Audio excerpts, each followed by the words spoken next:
I understand there was a gap in the market. The question is, what has that got to do with BULGARI, your jewelry and watchmaking company? Well, that gap in the market was identified by the BULGARI customers primarily. They were surveyed and questioned, and BULGARI had the same feeling.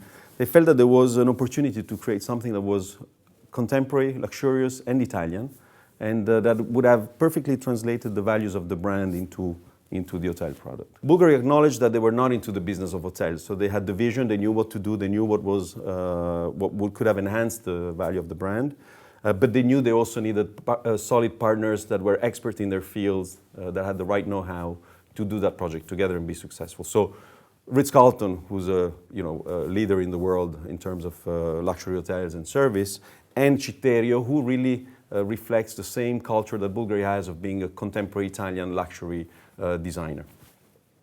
Do all of the members of staff wear BULGARI clothing, let's say watches? Do they smell of BULGARI perfume? Everybody wears a BULGARI pin, and some of the staff wears a BULGARI watch. We have BULGARI jewels on the reception. We have, in few areas, guest-facing staff wears some kind of identification. What about BULGARI's service? How will I find that in the hotel? I like to think of BULGARI choosing precious stones, and well, my job is to choose precious people.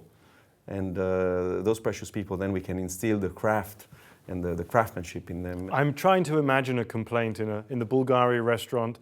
Waiter, there's a precious gem in my soup. They wouldn't want the person to choke because I don't think they would leave it in the soup for very long. Put it in his pocket. Probably in the pocket. They'll be pleased to find it. Whether it's under a pillow or in the soup, I think they'll be very pleased to find the precious stone.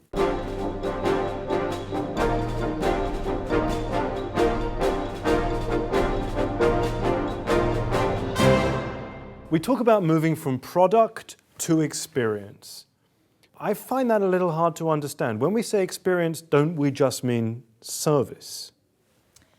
If we think about customer service that you might deliver at the boutique, if we think about after-sales service, we are still speaking about a service that is attached to a product. So we have the tangible part, the product, plus the service.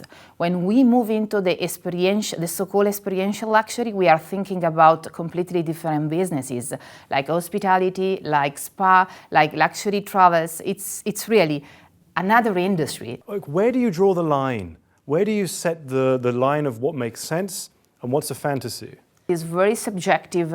You need to know very well your brand value. You need to know who you are, going back to your history and try to understand if you will be credible in the project that you would like to do.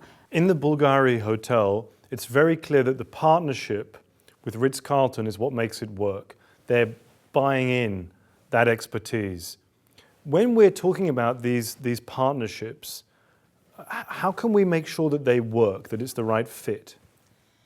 What I really find very interesting of the BULGARI experience is that they decide to set up a joint venture, means a new company where both of them has really put the money on the table and put also share expertise and competencies. I would say that there are 3 key principles that we can mention. First of all, you need to know very well your brand value, who you are, which is your DNA, what are you very good at, which is your history, your heritage. So you need to know yourself very well.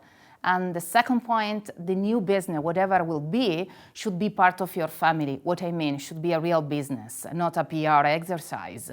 But you should think about that business to stay in your offering for a quite long term. It should be another part of the family and of your portfolio.